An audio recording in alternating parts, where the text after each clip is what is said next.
होली के दिन गुरुग्राम में दो पक्षों के बीच ऐसी जमकर भिड़ंत हुई कि दोनों पक्ष एक दूसरे के खून के प्यासे बन गए। कुछ हैरान कर देने वाली तस्वीरें भी सामने आई हैं, वो भी आपको इस खबर में दिखाएंगे। नमस्कार, मैं हूं सुनील यादव और आप देख रहे हैं गुरुग्राम न्यूज। आपने अक्सर देखा होगा कि होली पर गांवों में, शहरों में दो पक्ष आपस में भिड़ जाते हैं, लेकिन गुरुग्राम में भी एक गांव में ऐसा ही एक झगड़ा हुआ है जिसमें दो पक्ष एक दूसरे के खून के प्यासे बन गए।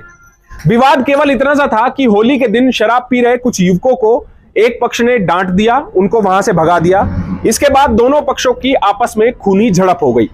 इस पूरे हमले में दोनों पक्षों की तरफ से लोग घायल हुए हैं। एक दूसरे के खिलाफ शिकायतें दर्ज कराई गई हैं पुलिस में, तो पुलिस ने दोनों पक्षों के खिलाफ केस भी दर्ज कर लिया है। दरअसल गुरुग्राम के माकड़ोला गांव में जब कुछ युवक होली के दिन शराब पीकर हंगामा कर रहे थे, तो जिस मकान के बाहर ये हंगामा कर रहे थे, उस मकान मालिक ने जब इनको टोका तो आपस में दो पक्ष भिड़ गए। झगड़ा इतना हुआ कि दोनों पक्षों के लोग घायल हो गए। उसके बाद रविवार को एक पंचायत रखी गई कि दोनों पक्ष आपस में समझौता कर लें, लेकिन समझौते के दौरान एक पक्ष इतना उग्र हो गया कि उन्होंने अपनी तरफ बुलाए हुए 25-30 गुंडों के सहारे लाठी डंडे लेकर एक मकान पर हमला कर दिया। घर में मौजूद लोगों को बुरी तरीके से पीटा, घर में जितना सामान रखा था उसको तहस नहस कर दिया। ये तस्वीरें उस बात की गवाह हैं कि किस तरह से 25-30 गुंडे हाथों में लाठी डंडे लेकर आए हैं और एक घर पर उन्होंने हमला कर दिया। अब इस हमले में उन्होंने घर में क्या नुकसान पहुंचाया वो तस्वीरें आप लोगों को दिखा रहे हैं कि घर में लगे जितने भी शीशे थे उनको चकनाचूर कर दिया, बाइक खड़ी थी उसको फोड़ दिया पूरी तरीके से।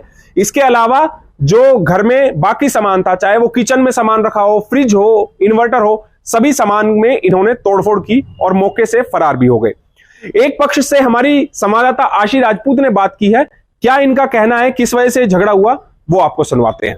होली पर कुछ युवक शराब पीकर हंगामा कर रहे थे और गाली गलौज दे रहे थे। उन्हें रोकने के लिए जब एक परिवार ने उन्हें रोका तो वह रोकना इतना भारी पड़ गया कि उनके परिवार के ऊपर कुछ हमलावरों ने हमला कर दिया। और इतनी ज़्यादा भीड़ थी कि अगर आप वीडियो में देखें तो करीब 35 से 40 के बीच लोग आए थे, जिनके हाथों में हथियार थे, लाठी डंडे थे, और उस परिवार के जितने भी घर में रहने वाले सदस्य थे उनके ऊपर हमला कर दिया, जिसमें महिलाएं भी थी और उनको चोट आई है।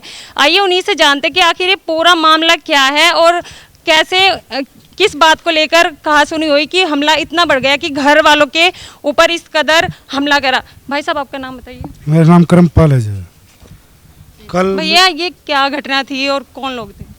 कुछ धुलंडी वाले दिन एक शराब पी के हमारे घर के पास गाड़ बक रहा था रात को 9-10 बजे। मैंने उसको बोला, भाई तू घर पे ऐसे क्यों आता, ये भाई है रहता नहीं यहाँ पे, क्यों गाड़ बक रहा तू? वो मेरे को गाड़ बकने लग गया। उसने हाथापाई की, 2-3 मैंने मारे, 2-3 उसने मेरे को मारे थे। और उसके बाद उसने अपने दूसरे भाई के पास, जिसका नाम विनोद है, जो नजगुड़ रहता है, उसके पास फ़ोन मिलाया। वो गैंग लेके सुबह आया। उनने पूरी तैयारी कर रखी थी, जेड़ी लाठी लेके। हम बात करने के लिए थोड़ा गए थे, मगर भाई ये बातचीत हो जाएगी, थप्पड़ चट्टू की बात है, पर लेकिन उन्होंने तो पूरी फील्डिंग के साथ हम पे हमला कर दिया। मेरे को लाठी मारी, मम्मी पे लाठी चलाई और पापा पे लाठी चलाई। हम तीनों को टाके भी आए हुए हैं।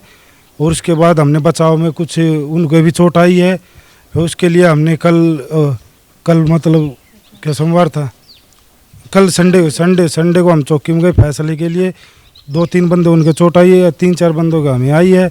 उसके बाद उन्होंने देखा इनके बंदे यहाँ पे फैसले के लिए आए हुए, उन्होंने गुंडे बुला लिए, जिसमें 35 से 40 लोग थे, हथियार बंद थे, चाकू थे, लाठी थी, डंडे थे, जिसकी हमने हमारे CCTV कैमरे में भी कैद है। और फायर करके पुलिस वालों के आमने सामने एट बेट भी हुए, जिससे पुलिस वाले से बच के भी निकलते हुए निकल गए।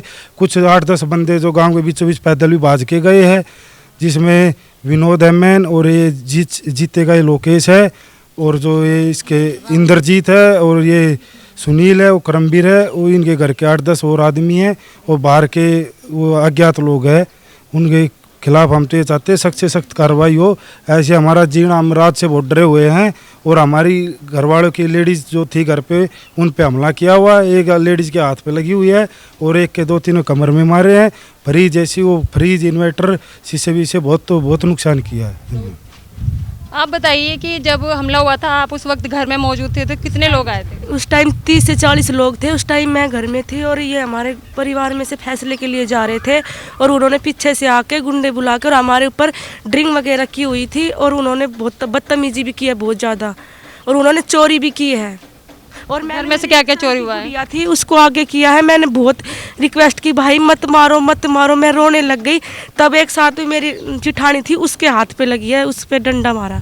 तो घर में से कितना सामान चोरी हुआ, क्या क्या चोरी हुआ? उसमें जी जेवर थे और पैसे भी थे। आप बताइए कि ये पूरी घटना क्या थी? जी इन बता दियो, और अब क्या बताएं। आपके चोट लगी हुई है, ये भी ये उसी दिन लगी है, ये गुंडे आए उससे पहले इनने घर क्या न मारी, फिर गुंडे ने मारी। यहीं बैठे थे हम भी। हॉस्पिटल में कौन एडमिट है आपके परिवार में? मेरी बहन है जो भी दुआ हो रही है। हम दूसरे पक्ष से भी बात करने के लिए उनके घर पर आए थे, लेकिन यहाँ पर उनका जो घर है वह बंद पड़ा हुआ है। ये वही पक्ष है जिसमें आपने तस्वीरों में देखा कि जिनकी साइड से 30 से 40 बंदे दूसरे पक्ष के तरफ जा रहे थे और हमला कर रहे थे। लेकिन इस घर में हमने आके देखा तो यहाँ पर कोई भी नहीं मिला और इनका कोई भी पक्ष अभी तक सामने नहीं आया। पुलिस ने दोनों पक्षों में शिकायत दर्ज कर ली है और पुलिस मामले की जांच कर रही है। मेरे सहयोगी मोनू के साथ मैं आसी राजपूत, गुरुग्राम न्यूज। वहीं जिस पक्ष पर यह आरोप है कि इन्होंने 25-30 गुंडों के साथ घर पर हमला कर दिया, लोगों को चोटें पहुंचाई, उस पक्ष के लोग घर पर मौजूद नहीं है, सभी लोग फरार हैं। हालांकि 2 लोगों को पुलिस ने जरूर गिरफ्तार कर लिया है और 3 लोग बताया जा रहा है कि अस्पताल में भर्ती है, जिनका इलाज किया जा रहा है। हमने कोशिश की कि दूसरे पक्ष से भी उनकी वर्जन जानना चाहा कि उनका क्या पक्ष है, किस वजह से झगड़ा हुआ, क्या असल वजह थी, लेकिन चूंकि घर पर कोई मौजूद नहीं था, घायल लोग पीजीआई रोहतक में रेफर कर दिए गए हैं और 2 लोगों को पुलिस ने गिरफ्तार कर लिया है। अब पुलिस ने दोनों पक्षों की शिकायतों पर एक दूसरे के खिलाफ एफआईआर दर्ज कर ली है, गिरफ्तारियां इसमें की जा रही हैं और पुलिस का दावा है कि जल्द ही बाकी लोगों की भी गिरफ्तारियां इस मामले में कर ली जाएंगी, जिसके बाद साफ हो पाएगा कि आखिरकार इस झगड़े की असल वजह क्या थी। इस खबर के बारे में आप हमें अपनी राय कमेंट करके जरूर दीजिएगा। साथ ही साथ आप इस खबर को शेयर जरूर कीजिएगा ताकि सभी लोगों तक सही जानकारी सही समय पर पहुंच पाए। नमस्कार।